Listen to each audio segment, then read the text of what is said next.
ಒಬ್ಬ ರಾಜ 10 ಕ್ರೂರವಾಗಿರುವಂತ ನಾಯಿಗಳನ್ನ ಸಾಕಿದ್ನಂತೆ. ಸೊ ಅವರ ಒಂದು ರಾಜ್ಯದಲ್ಲಿ ಯಾರೇ ತಪ್ಪು ಮಾಡಿದ್ರು ಕೂಡ ನಾಯಿಗಳಿರುವಂತಹ ಬೋನಿಗೆ ಅವ್ರನ್ನ ಹಾಕಿ ಆ ನಾಯಿಗಳು ಅವ್ರನ್ನ ಕಿತ್ತು ತಿನ್ಬಿಡೋರಂತೆ. ಸೊ ಒಂದು ದಿವಸ ರಾಜನ ಜೊತೆ 20 ವರ್ಷಗಳಿಂದ ನಿಯತ್ತಾಗಿ ಕೆಲಸ ಮಾಡ್ತಿದ್ದಂತಹ ಮಂತ್ರಿ ಒಂದ್ ಸಣ್ಣ ತಪ್ಪು ಮಾಡ್ಬಿಡ್ತಾನೆ. ಸೊ ರಾಜ ಮಂತ್ರಿ ಆದ್ರೇನ್ ಯಾರಾದ್ರೇನ್ ಇವಳನ್ನು ಕೂಡ ಬೋನಲ್ಲಿ ಹಾಕಿ ಅಂತ ಹೇಳ್ತಾನೆ. ಆ ಮಂತ್ರಿ ಕಾಲಿ ಬಿದ್ದು ಕೇಳ್ಕೊಂತಾನೆ, ಬೆಳಲ್ಲ ರಾಜ. ಆವಾಗ ಮಂತ್ರಿ, ನನಗೊಂದು ಕೊನೆ ಆಸೆ ಇದೆ, ಆ ನಾಯಿಗಳಿಗೆ 20 ದಿವಸ ನಾನು ಅನ್ನ ಹಾಕ್ತೀನಿ, ಆಮೇಲೆ ನನ್ನನ್ನ ಸಾಯಿಸಿ. ಮಂತ್ರಿ ಪ್ರತಿ ದಿವಸ ಕೂಡ ನಾಯಿಗಳಿಗೆ ಅದಕ್ಕೆ ಬೇಕಾಗಿರೋ ಮಾಂಸಗಳನ್ನ ಹಾಕ್ತಾನೆ, ಅದಕ್ಕೆ ಸ್ನಾನ ಮಾಡಿಸ್ತಾನೆ, ಚೆನ್ನಾಗಿ ನೋಡ್ಕೊಂತಾನೆ. 20 ದಿವಸಗಳ ಕಾಲ ಕಳಿಯುತ್ತೆ.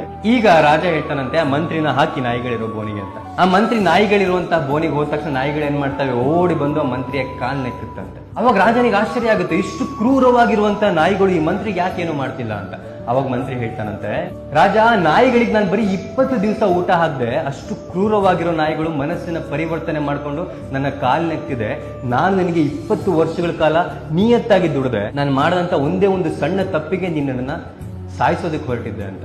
ಆಗ ರಾಜ ಅವನ ತಪ್ಪಿನ ಅರಿವಾಗಿ ಆ ಮಂತ್ರಿನ ಕ್ಷಮೆ ಕೇಳ್ತಾನಂತೆ. ಸೊ ಜೀವನದಲ್ಲಿ ನಮ್ಗೆ ಹತ್ತಿರವಾಗಿರುವಂತ ವ್ಯಕ್ತಿಗಳು ಒಂದೇ ಒಂದು ಸಣ್ಣ ತಪ್ಪನ್ನ ಮಾಡಿದ ತಕ್ಷಣ ಆ ಸಂಬಂಧಗಳನ್ನ ಮುರಿದ್ಬಿಡೋದು, ಅವ್ರನ್ನ ದೂರ ಮಾಡೋದು, ಇವ್ಯಾವುದು ಕೂಡ ಒಳ್ಳೇದಲ್ಲ. ದೂರದವ್ರು ತಪ್ಪು ಮಾಡಿದಾಗ ಹಾಗೆ ಸಾಧಿಸೋದು ಓಕೆ, ಬಟ್ ನಮಗೆ ಹತ್ತಿರವಾಗಿರುವಂತಹ ವ್ಯಕ್ತಿಗಳು ತಪ್ಪನ್ನ ಮಾಡಿದಾಗ ನಾವು ಕ್ಷಮಿಸೋದನ್ನು ಕೂಡ ಕಲಿಬೇಕಾಗುತ್ತೆ. ಆಗ ಮಾತ್ರ ಸಂಬಂಧಗಳನ್ನ ನಾವು ಉಳಿಸ್ಕೊಂಡು ಹೋಗ್ಬಹುದು ಅನ್ನೋದು